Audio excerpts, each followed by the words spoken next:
Bhausaheb doctor Panjabrao Deshmukh, भारतीय कृषी क्रांतीचा भगीरथ. डॉक्टर पंजाबराव देशमुख म्हणजेच आपल्या सर्वांचे भाऊसाहेब. स्वातंत्र्यानंतर आपल्या देशातील कृषी क्षेत्राला नवी ओळख देणारा द्रष्टा नेता.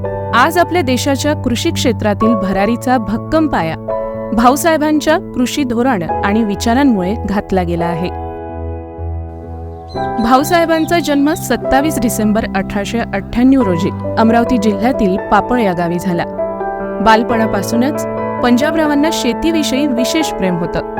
प्राथमिक शिक्षण गावात घेतल्यानंतर ते पुढे 1921 मध्ये इंग्लंडच्या कॅम्ब्रिज विद्यापीठातून बॅरिस्टर पदवी उत्तीर्ण केली.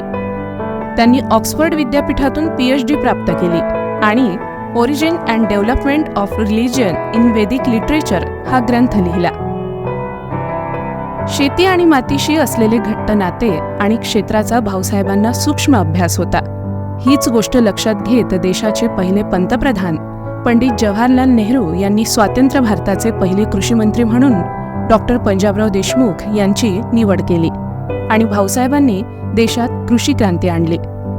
भाऊसाहेबांनी देशाला अन्नधान्याच्या बाबतीत स्वयंपूर्ण करण्याचं स्वप्न पाहिलं. भारतीय शेतकऱ्यांनी प्रगत तंत्रज्ञानाचा अवलंब करावा म्हणून त्यांनी पुष्कळ प्रयत्न केले. त्या दृष्टीने परदेशातील शेती व्यवसायाचा अभ्यास करण्याची आणि त्यातील चांगल्या प्रयोगांचे या ठिकाणी अनुकरण करण्याची आवश्यकता त्यांनी प्रतिपादन केली. मंत्रिपदाचे सूत्रे हाती घेतल्यानंतर त्यांनी जपानी भात शेतीचा देशव्यापी प्रसार केला. देशात जवळपास 19,000 प्रयोग केंद्र स्थापन केली. 1955 साली टोकियो येथे भरलेल्या आंतरराष्ट्रीय तांदूळ परिषदेला उपस्थित राहून पंजाबराव यांनी भारतातील तांदूळ उत्पादनाची माहिती दिली.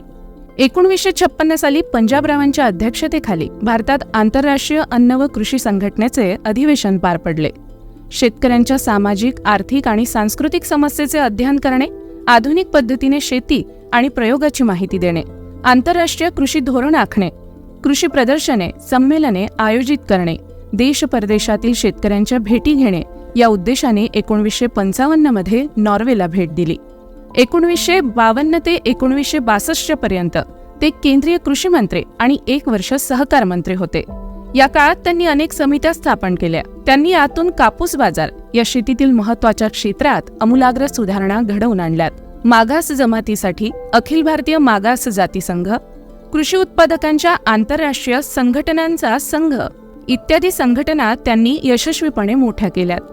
कृषक समाजाच्या विद्यमाने राष्ट्रीय कृषी सहकारी खरेदी विक्री संघ आणि कृषक सहकारी भारतीय अधिकोष त्यांनी स्थापन केला. या देशातील शेतकरी आणि शेतमजूर हा भारताचा राजा झाला पाहिजे हे भाऊसाहेबांचे स्वप्न होते. डॉक्टर पंजाबरावांनी भव्य दिव्य अशा जागतिक कृषी प्रदर्शनाचे नवी दिल्ली इथे 11 डिसेंबर 1959 ते फेब्रुवारी 1960 या दरम्यान आयोजन केले होते. हे कृषी प्रदर्शन भारताच्या कृषी क्रांतीच्या इतिहासातील मैलाचा दगड ठरले. या कृषी प्रदर्शनीमुळे कृषी क्रांतीचा उषःकाल निश्चित होणार असा विश्वास त्यावेळी संपूर्ण शेतकरी बांधवांमध्ये निर्माण झाला. अमेरिका, रशिया, जर्मनी, चीनसह अनेक देशांनी या कृषी प्रदर्शनात सहभाग नोंदविला होता. भाऊसाहेबांनी 7 फेब्रुवारी 1955 रोजी भारत कृषक समाजाची स्थापना करून संपूर्ण शेतकरी समाजाला राष्ट्रीय स्तरावरील व्यासपीठ निर्माण करून दिले. 1930 साली शेतीमालाचे दर 50% घटले होते. याबाबत अनेक आमदार शेतकऱ्यांच्या दैन्यावस्थेचा हा प्रश्न कायदेमंडळासमोर मांडू लागले. यावर उपाय म्हणून पंजाबराव देशमुख यांनी कर्जलवाद विधेयक मांडलं. या विधेयकाचा हजारो कर्जबाजारी शेतकऱ्यांना फायदा झाला. लवादाच्या अखत्यारीत ऋणकोला कर्जात 46% सूट मिळण्याची तरतूद केली होती. हा कायदा तेव्हा क्रांतिकारी कायदा ठरला होता. कर्जलवाद बिल हे केवळ शेतकऱ्यांच्या ऋणमुक्तीचा कायदा नव्हता, तर तो कायदा म्हणजे डॉक्टर पंजाबराव देशमुखांनी भारताच्या कृषी क्रांतीची रचलेली पहिली वीट होती. भाऊसाहेबांची कृषी क्रांती ही केवळ उपभोक्ता संस्कृती समर्थक नव्हती. समता आणि संस्कृती हे तिचे अंतिम ध्येय होते. कृषक क्रांती म्हणजे केवळ उत्पन्नाचा, उत्पादनांचा वाढता बाजार नाही, तर ती मानवतेची दिंडी आहे असं भाऊसाहेब मानायचे. यासोबतच उत्पादन वाढीला मक्तेदारीच्या पायावरून काढून समाज समर्पित करण्याचं तंत्रशास्त्र, अर्थशास्त्र, समाजशास्त्र आणि दर्शनशास्त्र म्हणजेच कृषी क्रांती असं भाऊसाहेब मानायचे. त्यामुळेच त्यांनी कृषी क्षेत्रात नवतंत्रज्ञान, पिकांच्या संकरित जाती आणि शेतीचं यांत्रिकीकरण याच्या वाढीवर आणि आवश्यकतेवर भर दिला.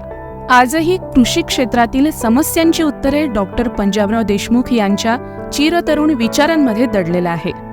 भाऊसाहेब म्हणजे भारतीय कृषी क्रांतीचे अग्रणी आणि दूत होते. देशाच्या कृषी क्रांतीची बीजं महाराष्ट्राच्या सुपुत्राने रुजवलीत याचा प्रत्येक मराठी माणसाला अभिमान आहे. आज त्यांच्या 125व्या जयंती दिनी त्यांच्या कार्याला मानाचा मुजरा आणि सलाम.